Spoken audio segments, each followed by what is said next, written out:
Hello and welcome to Baseball Tonight podcast. It is Friday, April 30th, 2017. I'm Tyler Dugan, and today we have a lot to talk about. But first, we have a special for all our listeners today. Coming into the 2017 season, Bryce Harper campaigned hard to make baseball fun again. In winter 2015, Harper was quoted saying, "Baseball is tired because you can't express yourself." Is baseball not fun? Or are viewers not in full understanding of the game? Today, we're going to take a closer look into this. This is an ESPN First Look. First, we'd like to welcome in Joe Girardi, head coach of the New York Yankees. How's it going, Joe? Thanks for coming in. Hey, happy to be here, Tyler. Thanks for having me in. I know your time is valuable, Coach, so we'll get right into it. In the past few seasons, Major League Baseball has experienced a decline in viewings. Commissioner Rob Manfred thinks it is due to the pace of the game. Nationals All-Star Bryce Harper believes that baseball needs to be made fun again. What do you think is the reason behind this viewing decline?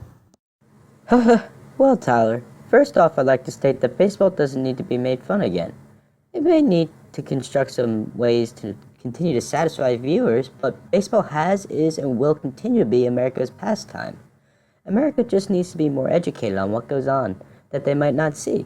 Fans are interested in what they see. If they watch carefully, there is so much communication that goes on between pitches, between signals given from coaches or between players, body language, tendencies, and much more. There is a quiet side to baseball that isn't seen. These things are the most important part of our game. What is so important about this nonverbal communication, Joe? Well, everything. We know the team we're playing like the back of our hands even before we show up, like where they're going to hit the ball, plays they like to run, or if they struggle versus left or right-handed pitchers. When a batter walks up to the plate, there are many things that need to happen before he receives a pitch. First, the defense is lining themselves up according to the tendencies of the hitter. Next, the hitter receives signals from the third base coach.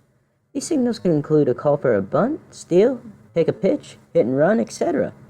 Once he has his signal and he steps into the box, the pitcher is receiving a signal from the catcher of what pitch to throw. These pitch calls are so important because coaches are telling the catchers what pitches a hitter may struggle with. Finally, the batter has knowledge of pitcher's pitch tendencies and need to anticipate the pitches thrown. At this point, the batter will receive the pitch. Then, depending on if he gets a hit, takes a ball or strike, or fouls a ball off, you restart the whole process. I think a lot of people, including me, may have learned something new today, Joe. Thanks for stopping in. We know you've had a long day after beating the Red Sox 3-0 earlier tonight, so rest up, bud. Thanks for having me. There you have it, folks. Baseball is much more than what meets the eye and doesn't need to be revamped. As a sport, it just needs to educate its fans on the complexity of the game and what kind of preparation takes place. Without these forms of nonverbal communication, the game wouldn't be where it is today. My name is Tyler Dugan, and thank you for stopping in on ESPN's Baseball Tonight podcast. Stay tuned, and we'll be right back after commercial break. This is an ESPN First Look.